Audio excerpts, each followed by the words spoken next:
Hello and welcome to the Weekly Reel podcast. My name is Ken, And my name is Jeremy. and this week we learn that the greater the spy, the bigger the lie in the 2024 spy movie Argylle. But before we get into Argylle, we have a live audience here on YouTube, right, Jeremy? Yeah, YouTube Live, one of our first YouTube Live so far. You can actually go check out last week's episode of our live stream, Madam Web. But hey, guys, everyone that's listening or watching live, we're now having video, so it's good all to see you. Definitely comment and all that stuff. We Yes. are here, and let us know all your thoughts on Argyle. Once we start like tossing questions to each other and stuff, feel free to answer them. And I want to see how clever you guys are too. Yeah, I mean, we'll always have some opportunities throughout the episode just to chime in, especially since, especially if there's some good comments or questions out there. And so we have faith in you guys tonight. And so, Jeremy, I mean, we got a lot to cover today. So let's get right into the movie. So let's go ahead and issue that spoiler warning. So if you do not want to get spoiled, you know what, like maybe join us I guess on the episode that we do post on YouTube on Monday. So check us out, subscribe on the YouTube channel. But if you're okay with spoilers, we're issuing that spoiler warning. We are going to talk specifics about Argylle 2024. And so, Jeremy, this week we meet a writer who has a knack for writing a popular best-selling novel series that is so good that one might question the methods of her research in the 2024 spy movie Argylle, which is out now in theaters. And so, Jeremy, let's get right into the double feature. Again, as a reminder for those who are checking this out for the first time, the double feature is a way that me and Jeremy thought of where we could just create an open dialogue. And so I have a question that Jeremy doesn't know what I'm going to ask, and vice versa. I don't know what he's going to ask. I think I got that right. Anyway, Sure. that was a mouthful. But for my half of the double feature, obviously, Argylle, I mean, we're still in the month of February 2024, barely. And this movie did come out right at the beginning of this month. So usually with February movie releases, they are very hit or miss. For sure. More misses than hits. I don't think that's very controversial to say, right, Jeremy? Yeah, so far. Yeah. Hopefully that changes in the future. I know, exactly. But so for my half of the double feature, Jeremy, my question to you is, was Argylle more of a surprise, like in a good way, or was it more of a disappointment? Okay, loaded question already. I'm gonna go with overall, it was a disappointment for me. Oh, wah, wah, I wah. know, man, because the trailer, when I saw the first trailer of this movie, I think it was like the only trailer. I don't know. I was like, dude, this movie looks so good. And the editing, the style of Matthew Vaughn, the Henry Cavill's in it with some weird hair. John Cena's there, even though you can't see him.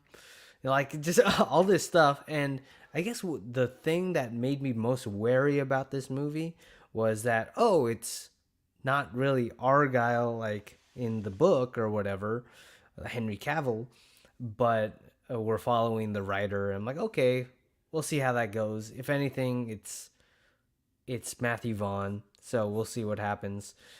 And there was definitely a lot of stuff happening in this movie, and not a lot. I mean, there was things that connected. I'm gonna just say it right here. They reference, or it's literally set in the Kingsman universe that Matthew Vaughn created, and I was like, should it be? Like, it's like, oh, I'm pretty okay with it. I think for the most part, I had high hopes for this movie, like really high hopes. I thought I was gonna reach first Kingsman level. Did you Okay. watch the second Kingsman, by the way? I never got around to it. I that was the plan actually. This past weekend because I had a couple days off, from work. I mean, not for the podcast, but just in general that it was planned. But I think I was out and about too much, and yeah, I didn't get a chance to. Yeah, yeah. See, look, Sean Tierra said Henry Cavill's hair was divine. See, I agree. I needed more of that. I needed more Henry Cavill in his weird Yu Yu Hakusho like suit. So, and with that hair, so I needed more of that. But Yeah, it was weird, especially in the beginning, the opening, the opener with Dua Lipa, and I was like, oh, he's got a widow's peak. I didn't know he had a widow's peak, and he had this weird like froey, like almost spiky, but not flat really toppy, spiky, flat toppy hair. yeah. Yeah, it was weird. See, I don't know. I want to see a movie just set in. I guess that was Rachel. Rachel? Hmm. Yeah, I mean her name's Rachel, Rachel. why'd you say Ellie her name? Conway, right? Yeah, yeah, Ellie Rachel Conway. Kyle. Yeah, Uh, talking about that plot twist a little bit later, yeah. but overall, I still liked it, Hmm. just not as much as I was hoping. Okay. I completely agree with you. I came in, I think, with unfair expectations. Not really unfair expectations in that I feel like the trailer did a good job in getting me hyped for the movie. I think the trailer set me up for failure. It basically catfished me in Hmm. that into thinking it's like, oh, are we getting a surprise February hit? But I guess by the time I finished this movie, I was like, oh, that's why this movie got released in February, because I thought it started off really strong. I was invested. It was pretty lighthearted. I actually do enjoy Justin Hammer. I mean, Wilde's character, played by Sam Sam Rockwell. Rockwell, Yeah, yeah, Sam Rock. Eden Wild. That is, Yeah, yeah, and I don't know, like I'm very convinced that he wants dancing parts in all of his movies because even in Iron Man 2 when he was yeah. doing his version of the Expo or whatever, and in this movie he had multiple opportunities to dance even when he was stomping. It looked like a dance move. So I guess I'm going to be expecting that from every Sam Rockwell movie moving forward.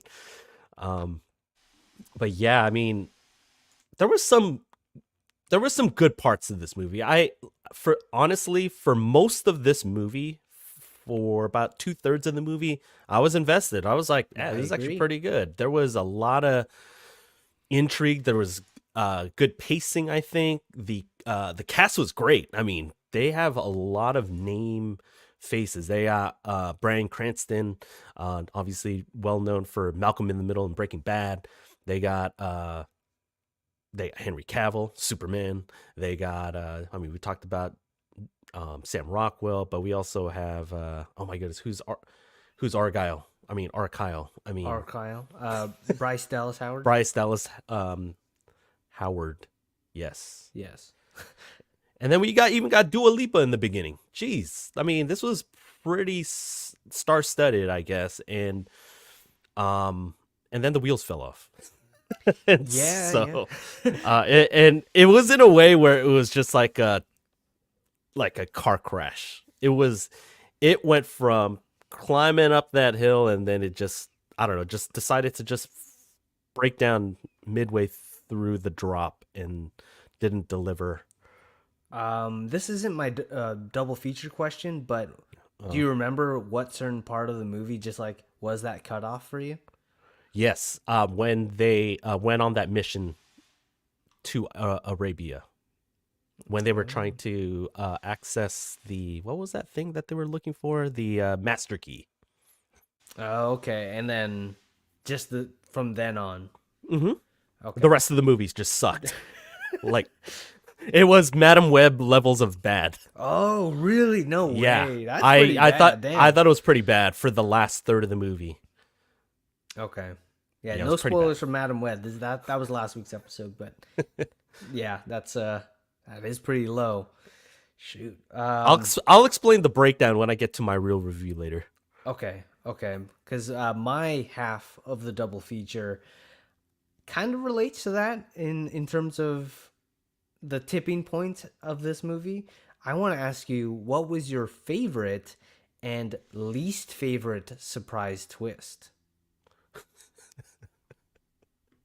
My favorite Yes. was probably, oddly enough, ironically, it was in the latter third of the movie that I hated.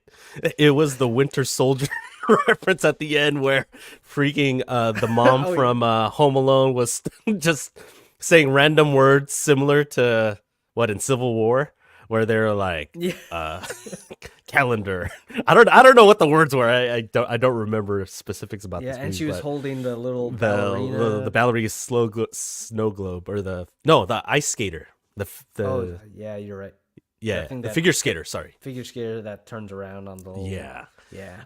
I just thought that was funny. That was actually the only point values that I attributed to the latter third of the movie. That's just because it was part of a better movie, man. Yeah, it pretty much it was all for the wrong reasons. That's It true. it 'Cause- in itself it was just a horrible plot twist or whatever. And it was so bad, like the how it ended.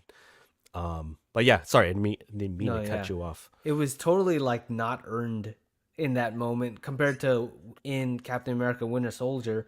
Then instead of beating up Sam Rockwell and beating up Captain America, I'm with you till the end of the line. Oh, Line could have it was happened the there. antithesis of that. Sean Tierra, by the way, said it was so much better than Matrash Webby. Mattrash web. Matras Webby. Yes. Yeah, I but think a lot of movies are better than I think all movies are better than Madam Web. at least all, especially all movies that we've covered so far on here on this podcast. I think that's a easy win for everybody else. Yeah, we're what on episode 112. We used to cover some episodes 2 or 3 movies on a given episode. Yeah, I think we've covered 119, 120 more better movies than Madam Web for sure. Should I let you know my favorite and then I'll ask you your least, or do you want to say Oh yeah, your sure. least first? Yeah, yeah.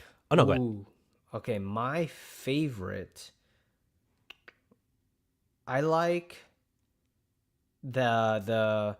I guess it's when what's his name, Bryan Cranston's character was supposedly her dad. I was like, wow, I'm getting very much Spider-Man Homecoming vibes.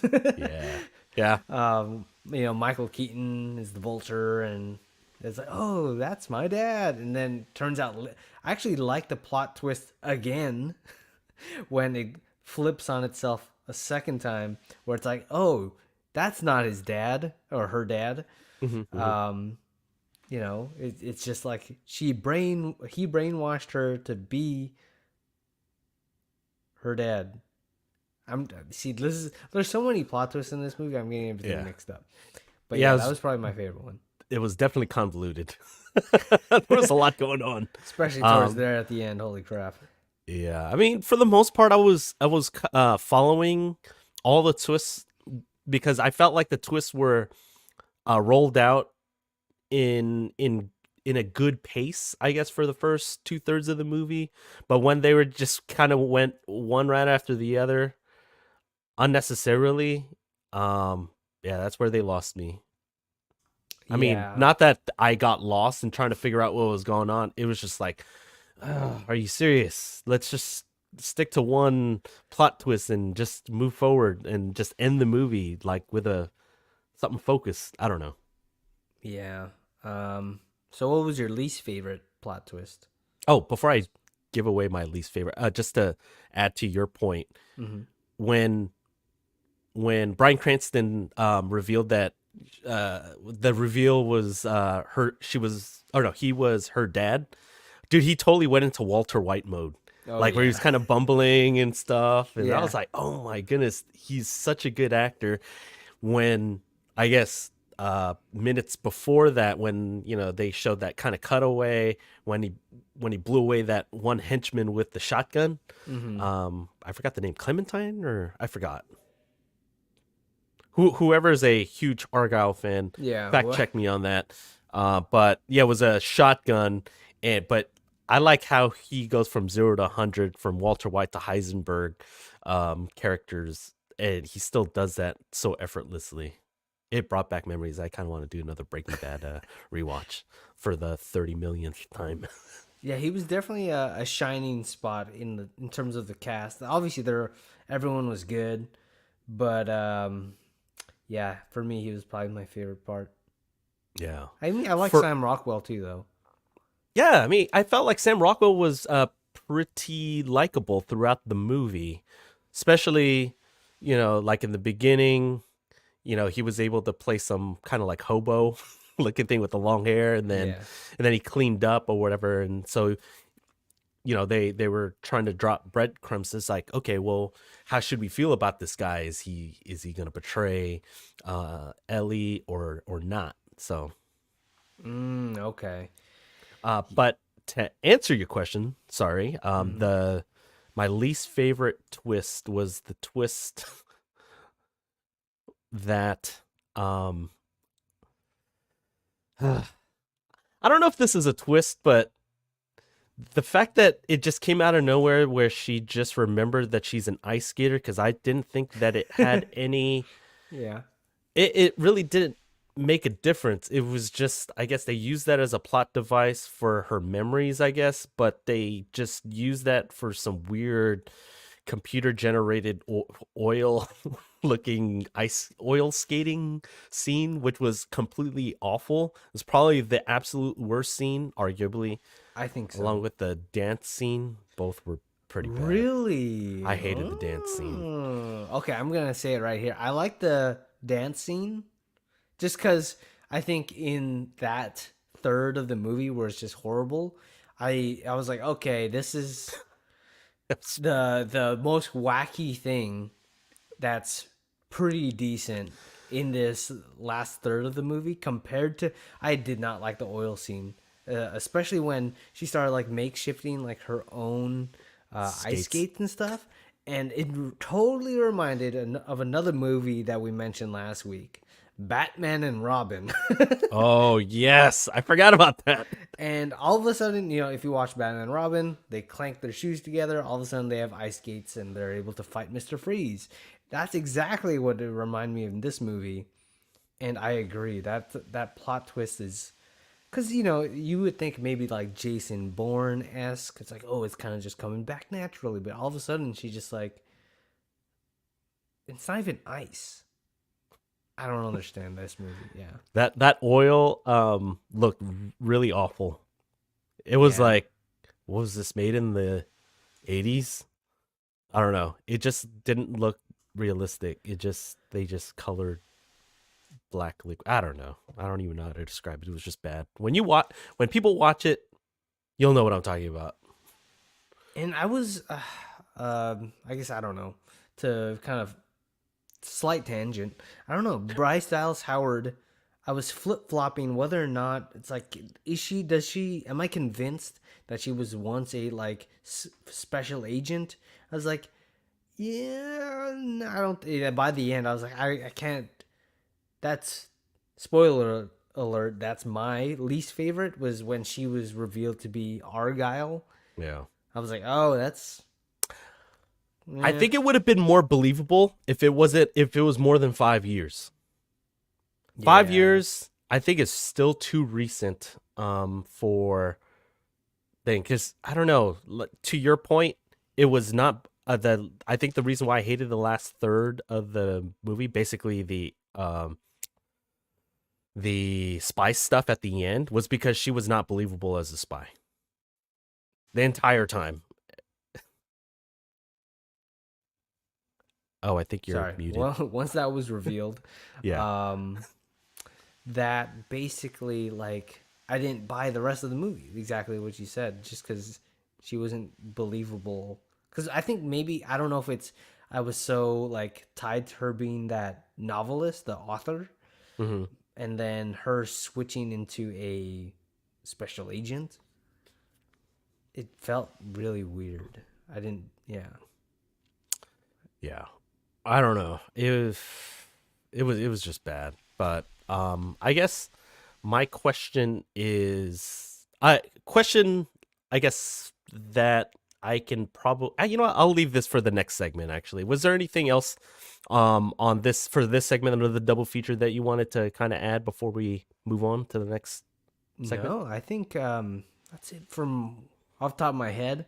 Like we watched this movie a couple weeks ago now. Yeah. It's like Madam Web. As the days go on, I'm slowly starting to Stuff. forget it. Just it was slower with Argyle, and that means it was better than Madam Web, but it is slowly starting to fade now. Yeah. Well, let's get right into the next part of the episode. We're debuting a brand new segment. We're calling it The Dailies. And when I was pitching this idea to Jeremy, I was like, wait, what are the dailies in film talk? Well, in the film industry, it's basically where it's kind of like raw, uncut footage. And I figured this was like a good way to kind of segue into some random thoughts because they're kind of more raw. They, it's more free flowing. We're just gonna just start going off the top of our dome. And so, I mean, I kind of referenced it in the last segment about like a question, I guess unanswered questions for me at the end. And only because I've only seen the one movie, and I don't know if you did any of the research, but at the end we get a mulleted. Well, he kind of looked like Kenny Powers from behind. Um, but we got Henry Cavill playing Argyle in real life, I think, at the book signing right before the stinger.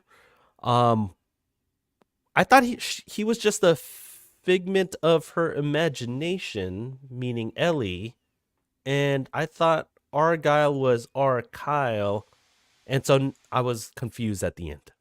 Yeah, I think he was just like a guy. I don't think he was actually like a guy named Argyle. Okay. But what made me more confused was the post or I guess mid credit scene. I don't know. Yeah. Where we go back in time. We're in the King's Man bar or whatever, and there's the family called like the guy's name is Argyle. So I was so confused. I was like, "What?" It's like I thought that was just like a repressed memory of hers, right? Like she's Yeah. Argyle, and then we flash back 20 years. to whatever. There's a person with the name Argyle, and then there's also Henry Cavill with the mullet that I don't think has the name Argyle, and it's just Henry Cavill with a like Southern accent. I made the connection only because they kind of look similar. The flashback in the mid-credits scene of the guy kind of looked like they wanted to cast them similarly looking, a younger version, obviously a smaller version of Henry Cavill of unnamed character that may or may not be Argyle, since that's who he was technically playing in this movie. Yeah, I don't know, man. That was I don't know how I felt about that. You have to choose one of the other, you know what I mean? It's like those two kind of stinger like moments. You have to choose one of them, not both. Yeah. Yeah, I don't know. That's why I was kind of confused. Maybe it'll make more sense if I end up watching the rest of the Kingsman universe movies, the other two, the Golden Circle and the King's Man. Yeah, and then yeah, I guess those are the only two, right? Yeah. Yeah, because I think if I'm not mistaken, you only seen the first one. Oh no, you watched both. I watched the second one, but Secret I haven't Service. seen the King's Man. Okay, so you're just missing the King's Man. Okay, so you Yes. watch Secret Service and the Golden Circle. Yes. Okay, I see. Do you have any dailies that you would like to share? Oh crap! I remember off the top of my head. Shoot, how'd you feel about the train's action sequence when she was like seeing Henry Cavill like in and out, and then Sam Rockwell, Eden. Because Wild. at first I was Yeah. like, when seeing that choreography in the trailers, I was like, oh, this movie looks pretty sick. But then in the movie, it was like more cut up, obviously, Yeah, yeah. because of the stuff that they added, and that kind of like ruined the action sequence a little bit for me. It was still pretty good and kind of Hmm. funny, but they kept doing it. And I was like, oh no, I don't like that. I actually enjoyed that part of it because was watching the movie from Ellie's point of view. Sean just referenced well, I'll go ahead and read it. I'll be real, too much blinking in the movie, and I do agree with that. A lot of blinking transitions, which he also just added. Um, but in the beginning of the movie, we hadn't gotten to that point where there was too many. So I was actually at the time still in the character, and I actually enjoyed it for what it was because you got to remember they haven't revealed the whole agent reveal yet, and so I'm looking at it from her point of view as an author, a random author who has a relationship with her work and her cat Alfie. And you're just randomly seeing a lot of snapshots of what she has written, that and what is actually happening. And so it kind of makes you wonder what you're actually experiencing, where it just the lines become blurred, I guess. Yeah, yeah, that I saw like the stylistic choice, Hmm. but there were some moments, like Sean said, the blinking transitions were a bit much.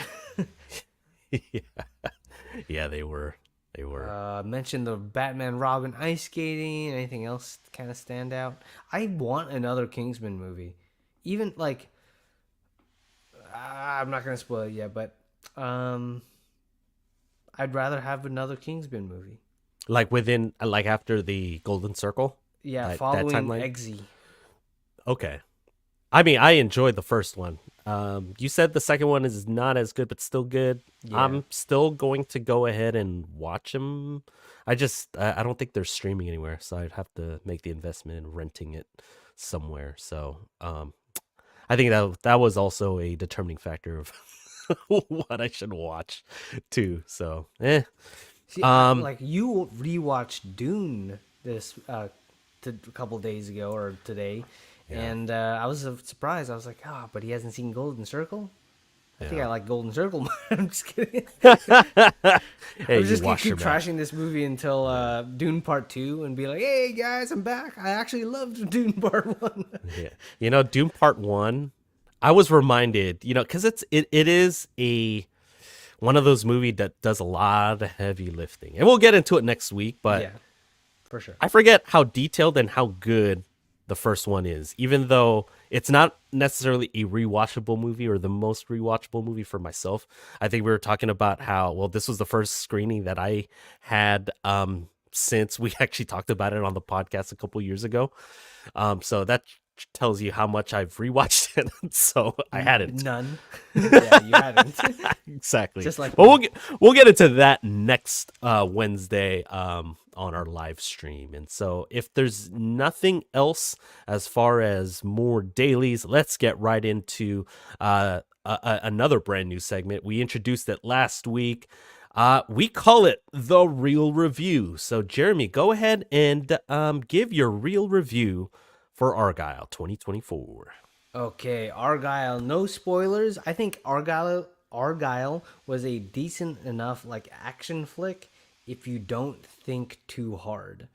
I have to say, this is my least favorite Matthew Vaughn movie that I've seen because obviously I haven't seen The Kingsman. I don't even know if it was directed by him. I don't remember. But Argyle, it's not horrible because Kingsman had like many homages to like uh, spy movies of the past and all that stuff, and added that Matthew Vaughn flair. But I think Argyle takes it a step a little too far. a little too wacky sometimes. Um, it kind of ruins the characters that are introduced in it. So if we see these characters again in a different movie, maybe they can be redeemed. But overall, I'm gonna say it's an okay watch. The like you said, Ken, before the third act definitely lets it down. So I'm giving Argyle a 1560 out of 3,000. That's about 52%. Interesting. We're very similar in how how we're gonna do this. Oh man. Okay. Well, for my real review, Argyle had me on the edge of my seat for about the first 2/3 of the movie. I mean, I've talked about it throughout this episode. For most of the movie, I was thoroughly entertained by a fun popcorn flick. Then Ellie Conway arrived in Arabia on a mission as Agent R. Kyle, aka Rachel Kyle, and then the wheels fell off. Agent R. Kyle was not believable as an agent that, through twists and turns, was an agent for the division. They managed to turn Walter White, Director Ritter, into just another villain, even though Bryan Cranston showed nuanced signs of what made Heisenberg such a feared drug lord in Breaking Bad. In the end, the nonsensical dance number, and even worse, the oil skating scene were too awful to ignore.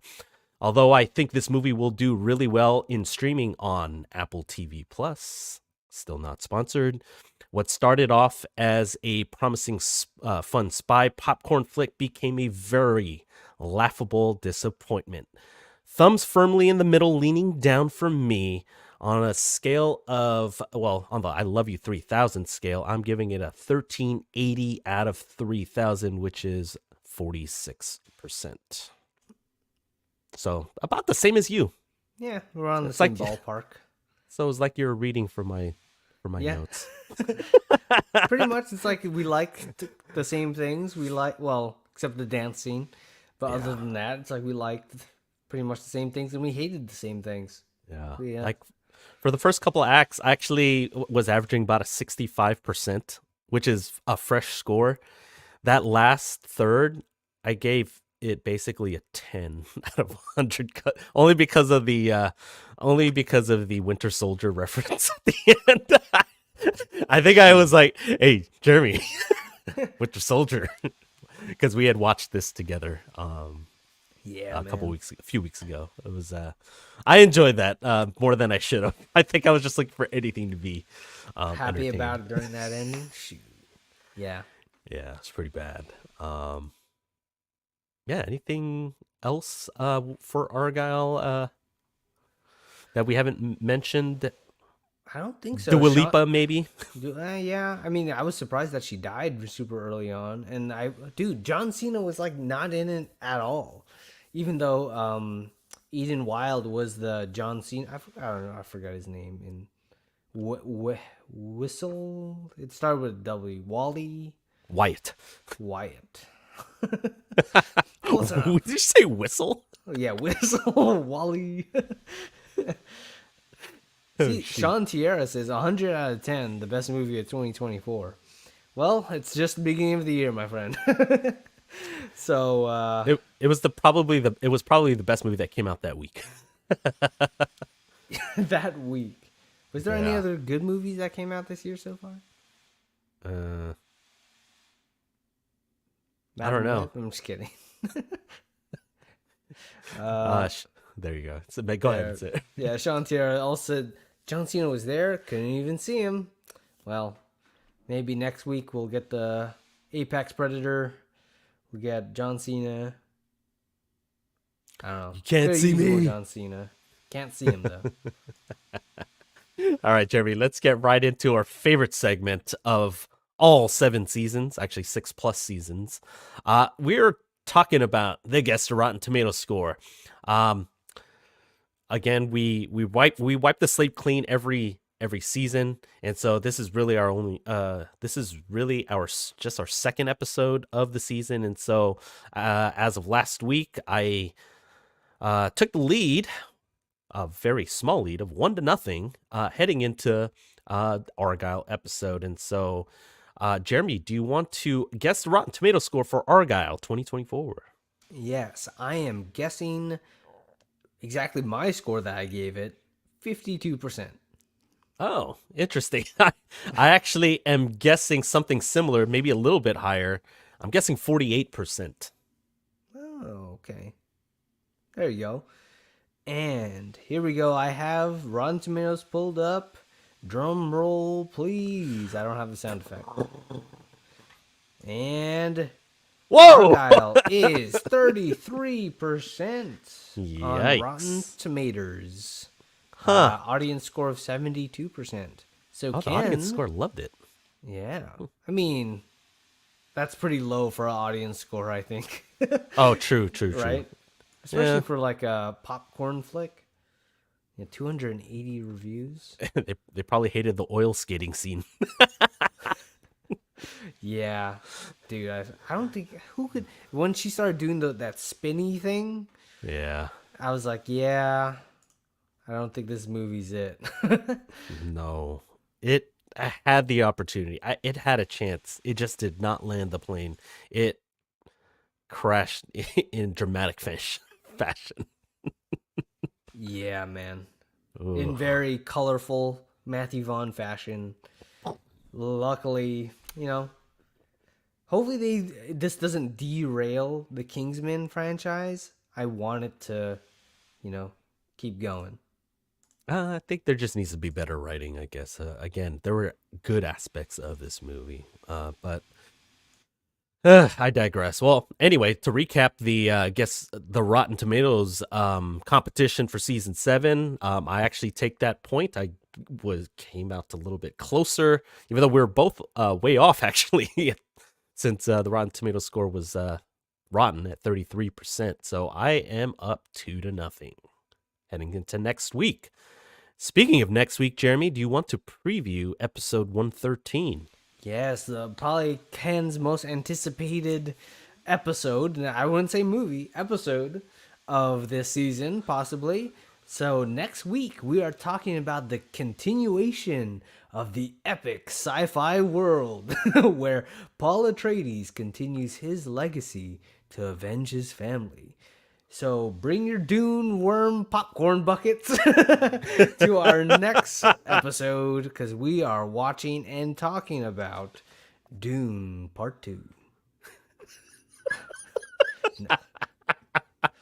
I am all in on this episode just because of the variance of I guess opinions on this movie, since Jeremy absolutely hated part 1 and I thought I thought part 1 was really good. I didn't think it was like one of the best things that ever came out. I think Dune Part 1 had unbelievably high scores. I thought it was really good. I thought it was good, but I understood it for what it was. It was doing a lot of heavy lifting, setting up the rest of the story in basically 2 hours and 40 minutes, I think, or whatever that runtime was for part 1. Seemed longer for Jeremy though. Yes, felt like days. I've been here waiting 85 years. Sean also says, only watching Dune 2 for Zendaya. I mean the plot. Well, speaking of Sean, didn't you watch Dune Part 1 with Sean, or you were still in school? Yeah, he saw the end Yeah. with me, and I don't know if he's watched the whole thing by himself since. Oh. So Sean, let me know. Did you watch the entire thing? I mean, basically, you saw the end with Zendaya, and it sounds like that's all he wanted to see. So, hopefully, there's more for you, man, in this next movie. It looks like it based off of the trailers. I mean, it took 2 hours and 20 minutes or whatever it was of screen time to get to what was her name again? I forgot her name. I just Don't rewatched ask it. me, man. It's Zendaya. Zendaya's character. I'll brush up Michelle on the Jones. specifics. Yeah, I'll brush up on the specifics. And yes, like Sean mentioned, it's currently out on Netflix, but only until tomorrow. Long term, it's out on Max. Still not sponsored. Not sponsored. Definitely not. Yeah. So, before we close out this episode of Argylle, Jeremy, do you want to plug this brand new format that we have going on here? Yes, because we are on YouTube. You get to see our faces here live and in person. Just kidding, not in person, just live here on video. Where if you search up the Weekly Reel podcast, we're right here. You get snippets of part 1, right, where we talk about Argylle. Then you have part 2, the soup du jour, where we talk about other movie and TV related stuff. So that will be posted on there. Or you can just join us every week. Hit that bell notification to get the notifications that what movie we're going to be talking about every week. Yeah. Well, what time will we usually have our live stream, and what day? Yeah, it's going to be around the Wednesday. It's going to be on Wednesday nights for sure. But we're aiming for 7 p.m. Pacific time. So Yes. There you go. There you that's what we're go. aiming for. And we're 2 for 2 for so far. Woo. Yeah. No. Yeah. I know. Sometimes that schedule will fluctuate. So just like Jeremy said, hit that bell to get the notifications on when we do schedule a week's live stream. Also, for our social medias for the Weekly Reel podcast, follow us on both Instagram and TikTok.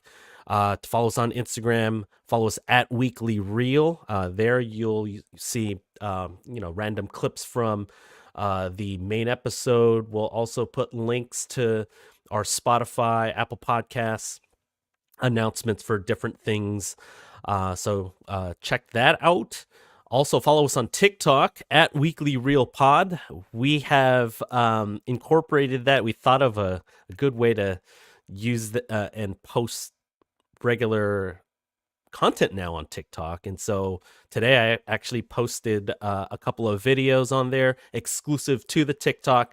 You can follow us at Weekly Reel Pod on TikTok for exclusive content. There will be exclusive content from our second part of the show on Fridays. So be on the lookout for that on Friday as well. Anything that I'm missing, Jeremy, before we close out this episode? I want to say, if you're in the comments, we're not done with the night yet. We are going to be continuing the rest of the show, but we're going to be done talking about Argylle for now. If you have any more questions, definitely drop it in the chat, and we'll cover them on part 2. Yeah, we'll give you more opportunities to interact with us, and we have something fun for you for part 2 of this live stream. And so again, check out last week's episode 111 on Madam Web.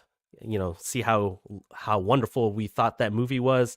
It's now available to watch on YouTube and also available to stream on your favorite podcast apps such as Apple Podcasts or Spotify.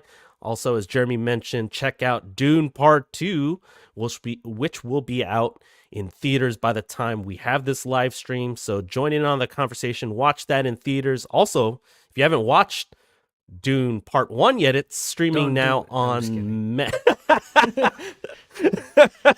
Just kidding. Don't listen to Jeremy. For the sake of the podcast, watch Dune Part 1. It'll be streaming on Max moving forward. Netflix, I think, only through tomorrow, the 29th of February, I believe. So don't quote me on that. But Max for sure. But yeah. For those that are on the live stream, stay tuned. We're just going to take a very quick break because I've drank a lot of fluids.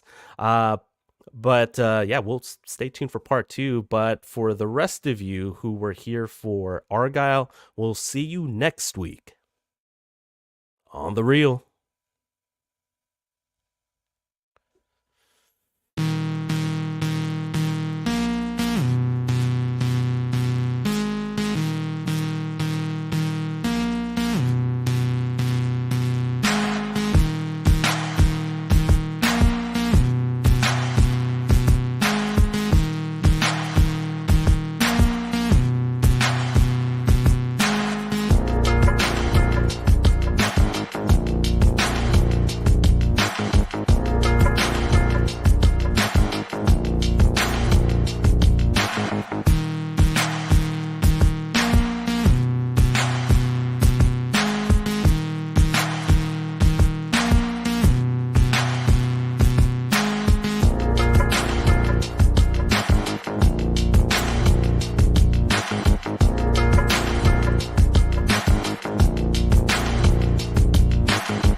Okay, welcome to part two. This is the soup du jour episode two. Yes. This is the soup du jour. Well, what is the soup du jour? Well, it is the soup of the day. That sounds good. I'll have that. Great, because the soup du jour is the second part of our podcast episode where we can talk about TV or movie news and other TV and movie related topics. And today we are going to be talking about our top 5 movies of 2023. So this is going to be a bit of a tough one. Ooh, okay. I guess Ken, do you want to go first on this? Give our audience a chance to write theirs down. Let us know what they might be thinking in the chat. But yeah, why don't you go first? Sure. And just so you know, I mean, obviously we took a longer than normal hiatus, and so we're about 2 months into 2024. So we're a little bit.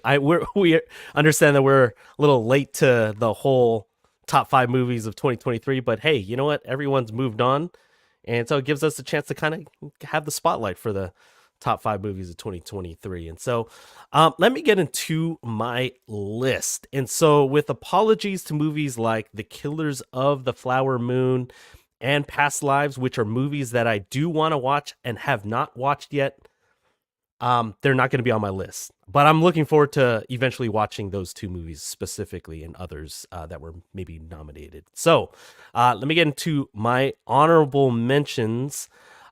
This may surprise some of you in the chat, and maybe even Jeremy. Honorable mention: Guardians of the Galaxy Volume 3. I was just pretending. Yeah. And one more honorable mention, just outside my top 5, I have Iron Claw, which we did watch during our hiatus. And so that was a good movie. It was very sad, though. I don't know how rewatchable that movie is, but Yeah, so it's a good movie. Another A24 classic right there. And so without further ado, here is my top 5, starting with number 5, Mission Impossible Dead Reckoning Part 1. I'm actually surprised that this was actually lower than I had anticipated, but it is at number 5. Number 4, I have Godzilla -1. Also a movie that we watched during our hiatus. I was completely invested in this movie. It was such a surprise, and it's so good. I'm looking forward to Godzilla v King Kong, I guess, but I don't know. I just kind of want to compare the two, even though I don't think it's going to be as good. Number 3, the top 3 were just kind of settled in. And shouldn't be a surprise to those who are fans of this podcast. Number 3, I have John Wick Chapter 4. Number 2, I have Spider-Man Across the Spider-Verse. And at number 1, to no one's surprise, I am a Nolan boy, Oppenheimer. Okay. I for some reason once you got closer to number 1, I forgot about Oppenheimer. I was like, wait a minute, Across the Spider-Verse number 2. What's it really is 1 and 1A, 1A, 1B. Well, you know, they're interchangeable. Really, I wouldn't have a problem with Across the Spider-Verse number 1. Yeah, because Sean said Guardians 3 not in the top 5 is criminal. What do you think about that, Ken? I could see that. I don't know. I guess it's. I think a big part of it is superhero movie fatigue for me. To be honest with you, I didn't have high expectations going in because I feel like now we're probably in the minority in thinking Volume 2 was very mid, I think. I was disappointed with Volume 2, and so I didn't really have expectations for Volume 3. For most of the year I had it in my top 5, but again, 2 movies that we watched during our hiatus actually kind of jumped it. Yeah, I agree. So it's Sean, though, let us know your top 5. I know you have opinions on Ken's, but let us know what's in your top 5. I'm curious to know. That was actually what I thought my top 5 would look like, actually. I have no problem with Sean's. Yeah, yeah, yeah. This is I don't I think he's saying those other four are good, Hmm. except for not including Guardians 3. I think that's what he's saying. Yeah. I think Well, that's what he's saying. I don't know if he's seen Godzilla -1, but if he hasn't, woo, Yeah, he's in Godzilla for a minus treat. one's really good. Yeah. Okay. For me, in my honorable mention, starting with that, I was gonna say Iron Claw. I mentioned the movie last week, The Killer, with Michael Fassbender, directed by David Fincher. Netflix movie, I think, is very much a me movie. Like, I don't think many people would like it. I think, but I definitely enjoyed it a lot. But in my number five, I'm going with Guardians of the Galaxy Volume 3. I liked it. Definitely a good send off for that group of Guardians. Agreed. Number four, also Mission Impossible Dead Reckoning. I don't want to say part one anymore because I think they're doing like part two is like going to be something called something different. Oh, there. Um, I didn't even mention. I didn't even see that. I missed yeah. it. Number three, this is where it gets a little weird. I put Susume. Ooh. Just because it came out in Japan in 2022, but have a U.S. release in January 2023, and then we were able to watch it together, talk about it in the pod. That's my number three, and number two, Spider-Man Across the Spider-Verse, and number one, John Wick, Chapter 4. Just because Ooh. I was flip flopping between those two for number one, could change on the day, but John Wick Chapter 4, I think they should just leave it there. I think like, as much as by the end I was like, he, well, I don't want to say too much just in case people haven't seen it, I guess. But I liked it a lot. I noticed there was a huge omission from your top five. Yes, no Oppenheimer. I know. I don't think it was. It's honestly thinking about it now, my least favorite Chris Nolan film that is nonfiction. I'll rewatch that what you just said, and I'll probably understand what you. It's not like a Christopher Nolan movie. So you got to rewatch what I just said. Sean Tierra said, expecting Jeremy to say Barbie. Funny enough, Sean, I didn't watch Barbie until this year. Um, I want to say the first hour I liked more than the second hour, for sure. Barbie's in my Except for top the 10. Just Ken song. Yeah. That's Oh. that deserved to win the awards of everything. Barbie's in my top 10 as well as Susume. Just I think that's the only other movie that you mentioned that wasn't in any of my honorable mentions, but those other two are in my top 10. So I mentioned 9 movies. Oh, Jan says, same though. First hour was so good. Yeah, Barbie. Barbie's I bet Barbie would be on a lot of people's lists. Let's go party. And you got to see it in theaters, right, Ken? I did. I did the Barbenheimer double feature actually. I wanted to do Oppenheimer first because I wanted to end with something more lighthearted. So I watched Oppenheimer a second time just to make sure I didn't miss anything on opening night. And then I watched Barbie right after, and I enjoyed it. I'm glad I watched it in that order too because I left in a really good mood, and I can see how a lot of people were affected by that movie and found a deeper meaning to it. And um I enjoy all opinions and about the movie. I respect the fact that it touched a lot of people in a lot of different ways, from just an entertainment perspective, but also in a deeper life meaning as well. So, and I could see that. I thought America Ferrero was so good in this movie. Yeah, the scene where Barbie talks with the the creator of Barbie. Um, I think for some reason that hit me more than I was expecting it to, or yeah, I just did not expect it at all. I was like, okay. For show Jax also said, do docs count to documentaries? Of I would course. definitely count it. Those are real. Those are movies. I enjoyed the Steph Curry one on Apple TV Plus, Oh, not I wonder if sponsored. that's what he's talking about. Probably not. Maybe, I don't No. know. Sean also says, just saying Barbie because of Ryan Gosling. Literally us. I mean, just ask this guy. I'm pointing the wrong way. This guy. Just ask Ken. I am just Ken. Ooh, No. here we go. We got for show Jax's number 5, Gran Turismo. Oh shoot, forgot about that movie. Yes. I'm glad you mentioned that because that was actually my one last thing from the very first episode of the Soup du Jour last week. I enjoyed Gran Turismo, even though I was late to the party. And then he's got -1 on there.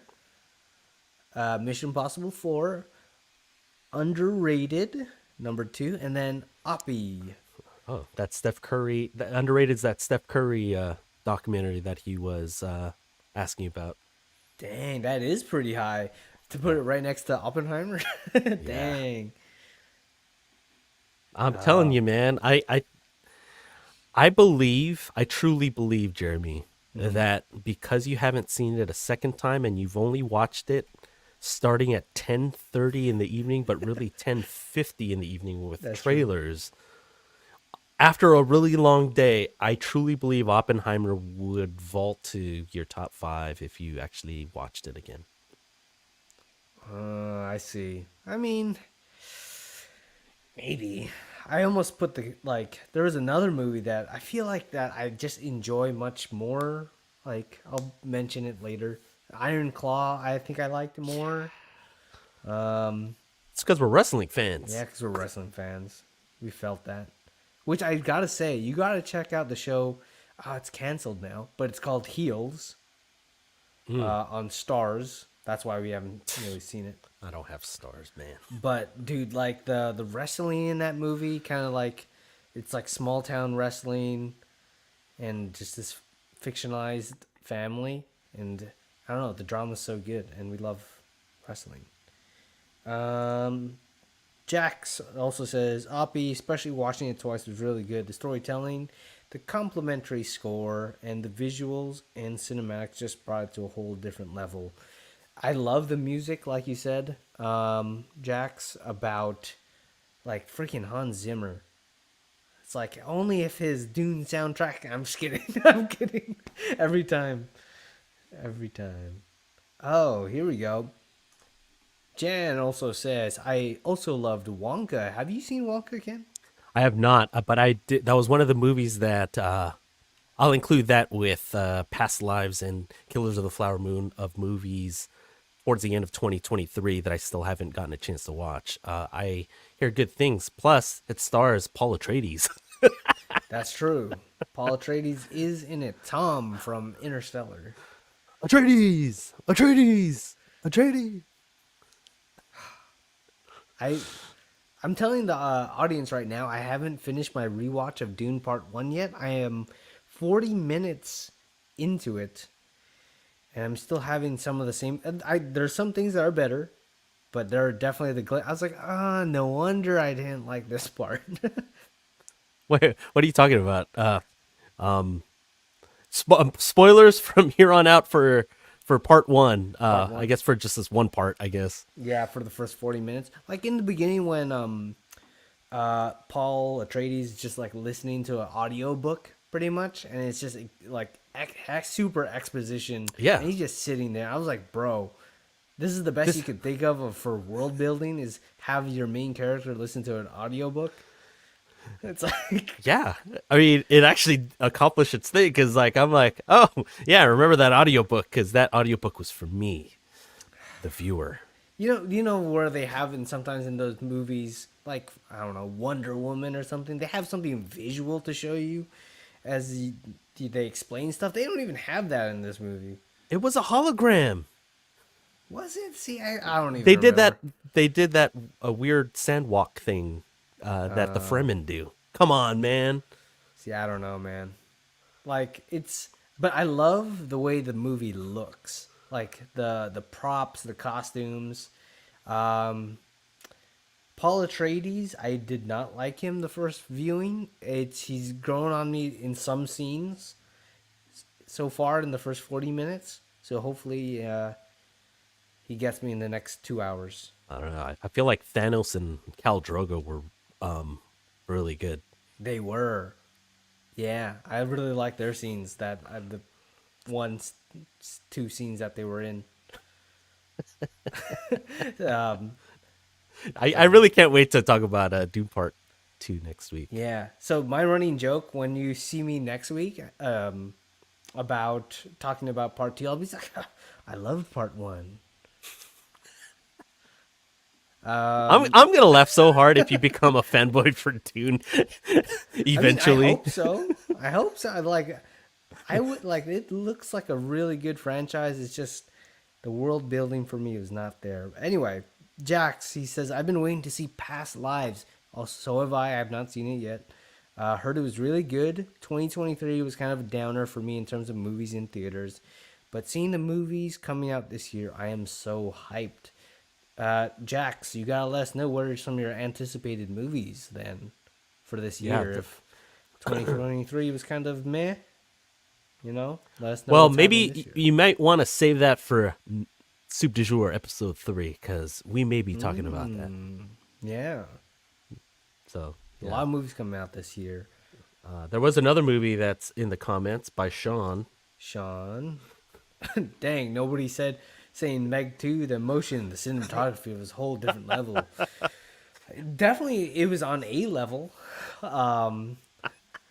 It was a different level. I haven't seen it because I didn't see Meg 1, obviously. Yeah, I haven't seen it either. So who knows, Sean? Maybe you're totally right. It could be the Paddington 2 of sequels.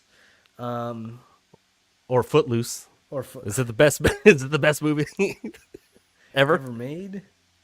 It never was. It never was. Man, you got Sean. I know you haven't seen Footloose. You gotta see Footloose. Jan also says, "Dude, you gotta watch the movie in one sitting." Yeah, dude. Yeah. So, Not that I too did late this now. last time. I fell asleep. Did you just admit? See, look at this, guys. I didn't fall asleep during Dune. I watched it late though. I started it like what time did I start it? At 10. Still. And that was after a long day of driving too. You know what it was though? I stopped watching yesterday because I went to go play Helldivers 2. Yeah. Oh wait, why don't you talk about the related movie that you were comparing Helldivers to Oh, since dude. this is a movie podcast. Yeah, like whoever hasn't seen Starship Troopers before, just go see it. Whether you haven't seen or haven't played Helldivers 2, from the opening scene of Starship Troopers, it's literally Helldivers 2. And it's just about, finding your place in the universe, killing some bugs for democracy and patriotism, becoming a citizen. That's all you need. Paul Verhoeven. I'm surprised I didn't watch that movie when I was like 10 years old. I would have loved that movie. I missed this comment earlier. Show Jack says that 2022 finals run for the Warriors was existential. That was the half of the subject as far as the foundation for underrated, the Steph Curry, what do you call it? The Steph Curry documentary. They dove deep into him, being an underweight, undersized point guard in a very small college in Davidson. So they got to chronicle, how he grew up, the older son of Del Curry, and right into his college career, into that 2022 finals run. The production was very top notch.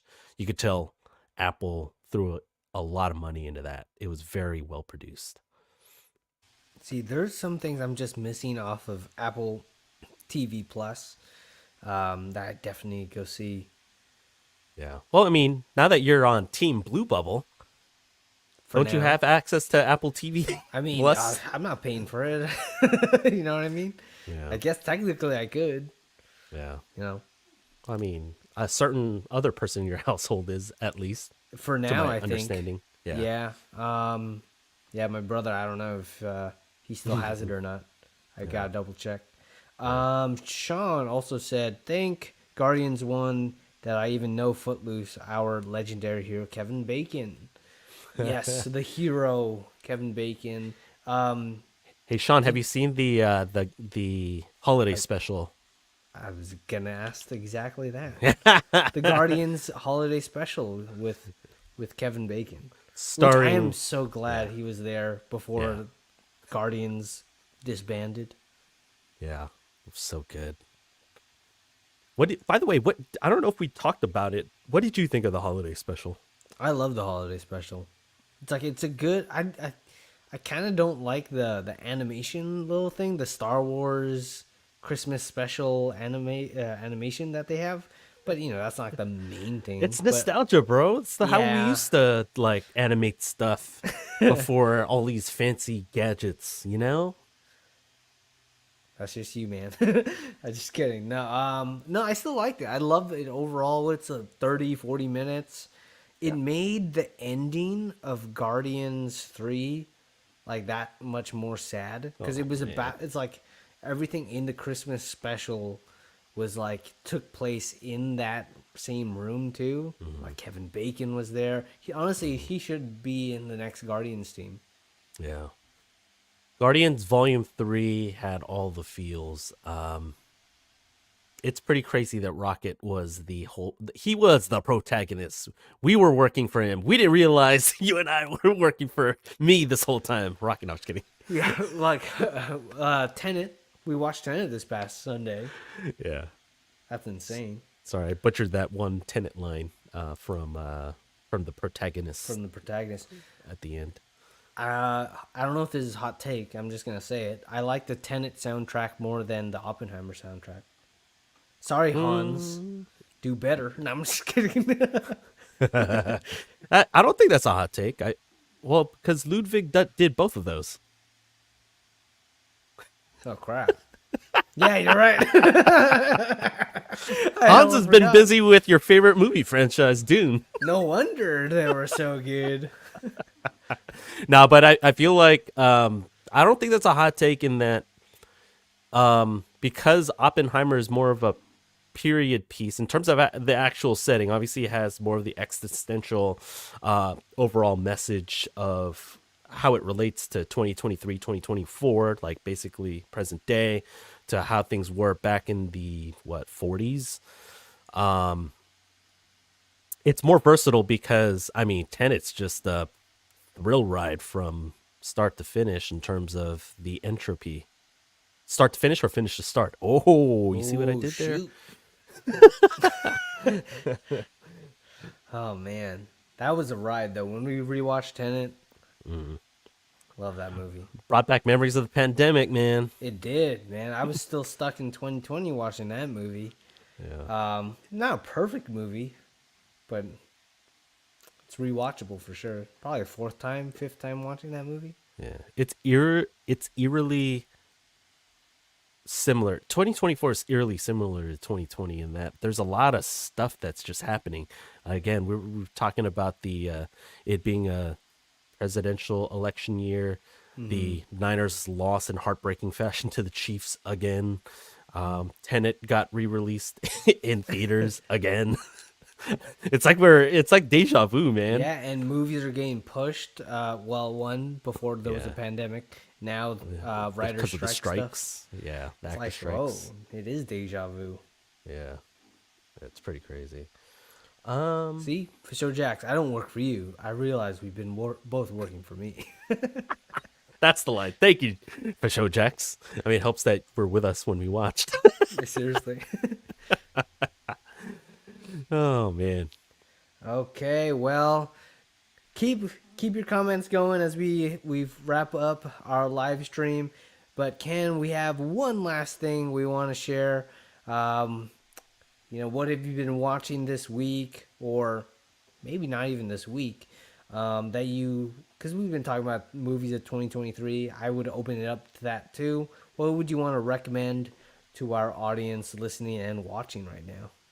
Well, I am a big proponent, especially since we started this podcast, of going out in theaters because a lot of the actors that put in their hard work, and obviously even the writers that write these scripts, they need to be supported by us going to the theaters. And so I try to do my part.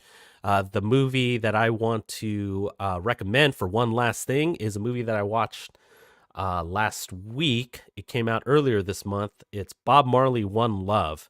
It's currently out in theaters. It actually, surprisingly for me, had a Rotten Tomatoes score of just 42%, but I enjoyed it much, much more. I would have given it a fresh score of 1920 out of 3,000, which is about 64%.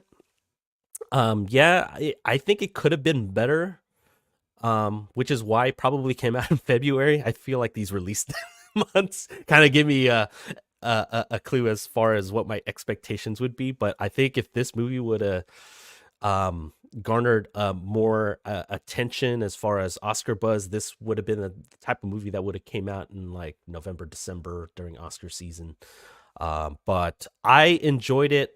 The good vibes. It just made me want to go to a tropical island and listen to Bob Marley on a beach somewhere, sipping on Mai Tais or some pina coladas. So even though there is a political message to this whole thing as well, but I don't know. I just get in a groove listening to Bob Marley.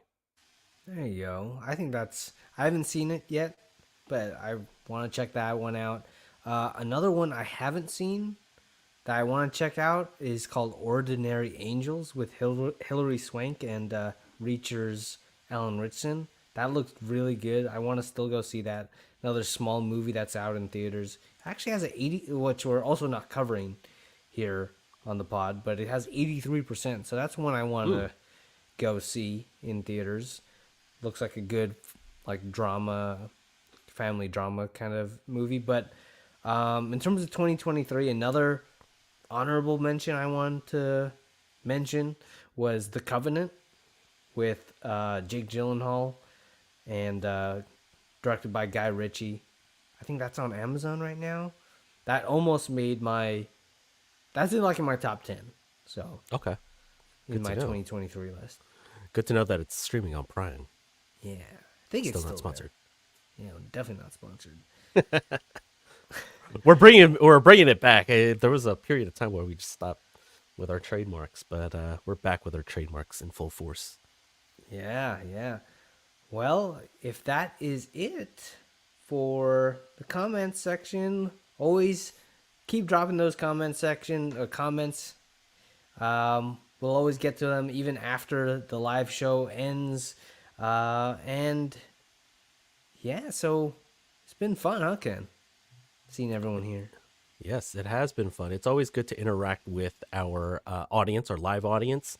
It's good to just kind of encourage that dialogue between us two, as far as podcasts through 6+ seasons now. And it's finally good to kind of interact with those who have supported us through 6+ seasons, or even just picking us up for this brand new season now that we're incorporating this whole new world of video.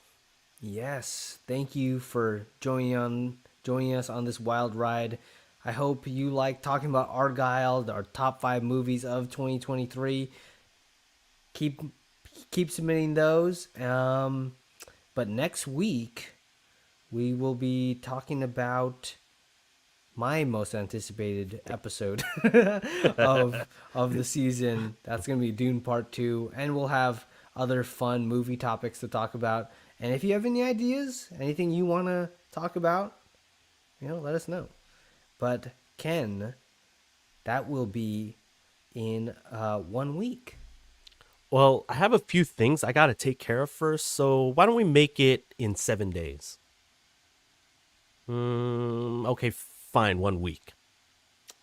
Yeah, let's do that.